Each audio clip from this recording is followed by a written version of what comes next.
Mr. R.S. Jalan joining in the show right now. Mr. Jalan, good morning. Good to have you on the show. I'm just going through your numbers and in specific your margins, both on a sequential and an annual basis. Your performance has been okay. In fact, on a sequential basis, the decline has been at best just marginal. How is it that you managed to, hold on to your margin trajectory at a time when just about every company is getting weighed down by raw material cost pressures? Yeah, good morning. You are right in terms of the sequential margin. We have been able to maintain our margin as compared to the last quarter. And that is primarily because of the textile division has fabulously done well. In sodas, definitely the margin is slightly lower than the last quarter. However, the outlook for the soda ash market going forward is very robust, and we have been able to pass on all these energy costs to the ultimate customer. And because of that, the margin improvement in the third and fourth quarter you will see.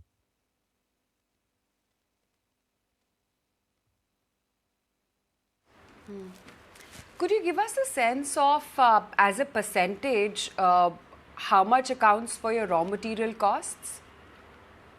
In chemical, it is approximately around 50% is the raw material cost, and balance 50% is combination of margin as well as the fixed cost. And in textile, probably I would say that your total cost will be something around 60% plus will be the raw material cost, and balance 40% will be a combination of fixed and margin.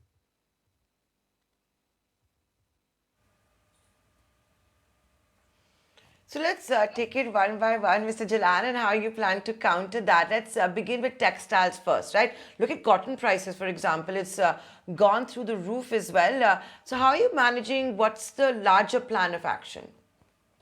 You're right. The cotton prices across the globe has gone up, and if you look at the Indian prices, it's almost gone up by 50%. And even the special fiber which we import from outside India, that has also gone up more than 100%.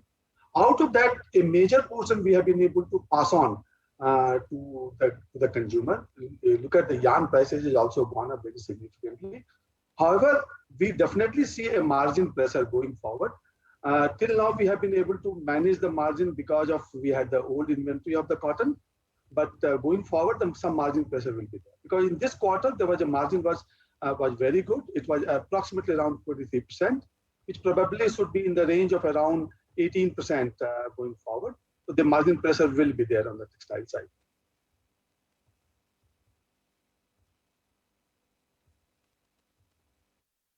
Mr. Jalan, good morning. Nikunj Dalmia also joining in. I want to understand this entire impact of coal prices, because coal is an important ingredient which is used by our plants. How are you ensuring that A, supply remains, and B, prices remain under check? Because there is a supply problem and there is a pricing challenge there for something which is an important raw material in terms of energy need. Because you are very right in terms of the energy prices, and particularly the coal prices have been out of the roof in the last few months. One advantage we have been able to make a 3-year contract with one of our strategic vendors where the supplies are secured. So therefore, we don't see any concern about the supply side. In terms of the pricing, what we do is we have an ability of hedging these prices on a longer term basis. Like we can cover the coal prices for the next 1 year or 2 years also. So definitely some advantage we will have because of that. However, we are not 100% covered for the future period.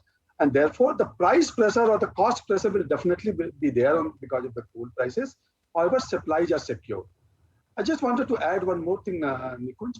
Fortunately, in the last few weeks, or I would say last 1 week, the prices of the coal is also on the downward side. So definitely that's a good news for the people who are using the energy or the coal.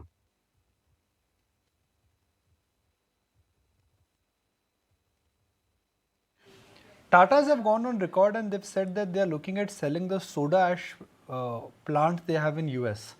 Would you be interested in it, or that is something which is an absolute no-no? Let's put it on record. Yeah, we don't have any official knowledge on that, Nikunj, and therefore we would not like to comment on this.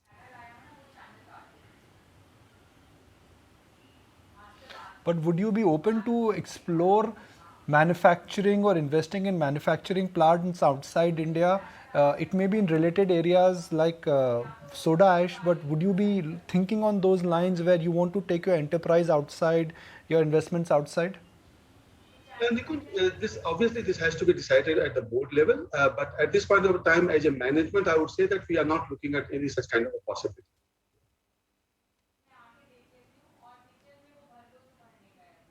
Okay, I want to also understand in terms of your view purely on soda ash prices, because soda ash prices, unlike a lot of other commodities, they are not that volatile. Are we in for, let's say, next 12 to 18 months of an uptick in the commodity cycle for soda ash? When we speak to steel companies, they're telling us, Nikunj, there is so much of demand and there is no capacity that we are in a natural uptrend for next 2 or 3 years. Is that cycle for soda ash also similar like other commodities also, where there is more demand and less supply, and by the time supply will kick in, it will be 2 to 3 years? I completely agree with this, Nikunj. Soda ash is a similar category, and like I said, in last 2 months, the soda ash prices has gone up very significantly, and we clearly see a kind of a supply demand gap where the demand is higher and the supply is less. And more particularly, this problem has been more aggressive because of China. There is a huge, means 1.3 million of the plant has got stopped, and the demand in this of China has also gone up. So across the globe, as well as China, there is a good surge in the demand, whereas the supply in last 2 years, there is no supply has come in. Now, second thing, as you know, that any chemical plant of size of a soda ash will at least require 2 to 3 years minimum, even if the project is on your approved list. So therefore, we don't see any region for next 2 years the prices of soda ash is not on the upside.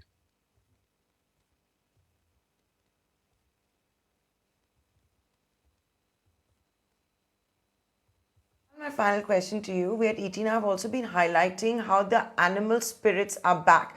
You've already told us how the energy facing side of the business, you've been able to pass on the burden. Textiles, you're still to do it. What is all of this going to mean for your plans to expand, your capex plans? Are they on track? Are you increasing them because the animal spirits are back? See, we are already on track on our both the expansion plan. In the spinning side, the expansion plan is already on the ground, and by March 22, this will be up and running. On soda ash side, as we have been said in the past, our greenfield project is already now the land has been in the process of acquisition, where we have applied to the government for the various approvals and some government land. So that plan is also is on track. In addition to that, sodium bicarbonate, which is one of the most important ingredients for the various uses, including the pharma, we are expanding, we are doubling the capacity there also. So all the plan of expansions are in place. However, one thing also I would like to focus on is the green energy. So we are aggressively making our investment into the green energy, and more particularly on the solar energy. So this year also, we are setting up a solar energy plant in Tamil Nadu, and that will also up and running in next 20 days.